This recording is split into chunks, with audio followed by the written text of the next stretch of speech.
হে চাঁপাইনবাবগঞ্জের মানুষ, যে কোরআনে আল্লাহ ব্যক্তিকে পরিচালনার জন্য নির্দেশনা দিয়েছে, সেই কোরআনের মধ্যে পরিবারকে পরিচালনার নির্দেশনা রয়েছে, সেই কোরআনের মধ্যে সমাজ পরিচালনার নির্দেশনা রয়েছে, সেই কোরআনুল কারীমের মধ্যে রাষ্ট্র পরিচালনার নির্দেশনা রয়েছে।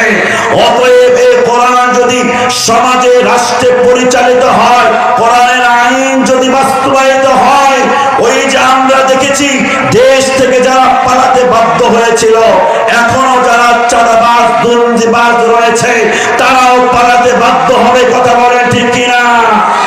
এই হুজুরাপুরের যুব সমাজের কাছে উদাত্ত আহ্বান রাখতে চাই, কোরআনের তাফসীর করলেই শুধু হবে না, এই কোরআনের আইনকে বাস্তবায়নের জন্য যদি রাজপথে ডাকা হয়, কাফনের কাফন মাথায় বেঁধে কারা কারা কোরআনের জন্য রাজপথে নামতে রাজি আছো, দুই হাত তুলে আল্লাহকে দেখায় দাও। আল্লাহ রাব্বুল আলামিন বলেন, মা বাবার সাথে সুন্দর ব্যবহার করলাম, আত্মীয় স্বজনের সাথে সুন্দর ব্যবহার করলাম, শুধু তা নয়, তা নয়, আল্লাহ রাব্বুল আলামিন বলেন, ওয়া বিল ওয়ালিদাইনি ইহসানা ওয়া বিযিল কুরবা ওয়াল ইয়াতামা ওয়াল মাসাকিন।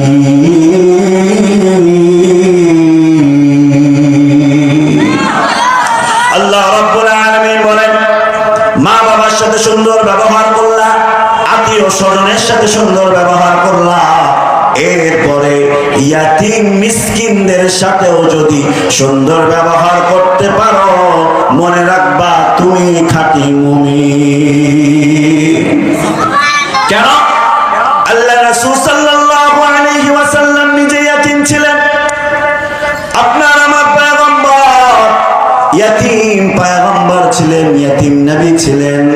আল্লাহর রাসূল বলে, ও আমার সাহাবীরা, আল্লাহ রাব্বুল আলামিন ইয়াতীমদেরকে এতই ভালোবাসে, এতই মহব্বত করে, ও আমার বান্দারা, তোমরা যদি ইয়াতীমের মাথার উপর দিয়ে তোমাদের হাতখানা বুলায় দাও, আল্লাহর রাসূল বলে, তোমার হাতের নিচে ওই ইয়াতীমের যে কয়টা চুল পড়বে, সেই পরিমাণ সওয়াব আল্লাহ তোমার আমলনামায় লিখে দেবে।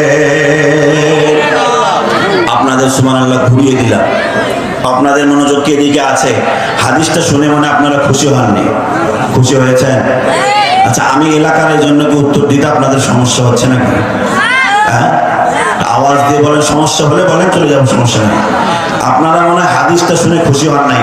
আমি আবারও বলবো, একই হাদিস কণ্ঠ ফাটিয়ে সুবহানাল্লাহ বলার জন্য মুসলমান প্রস্তুত আছেন তো ইনশাআল্লাহ?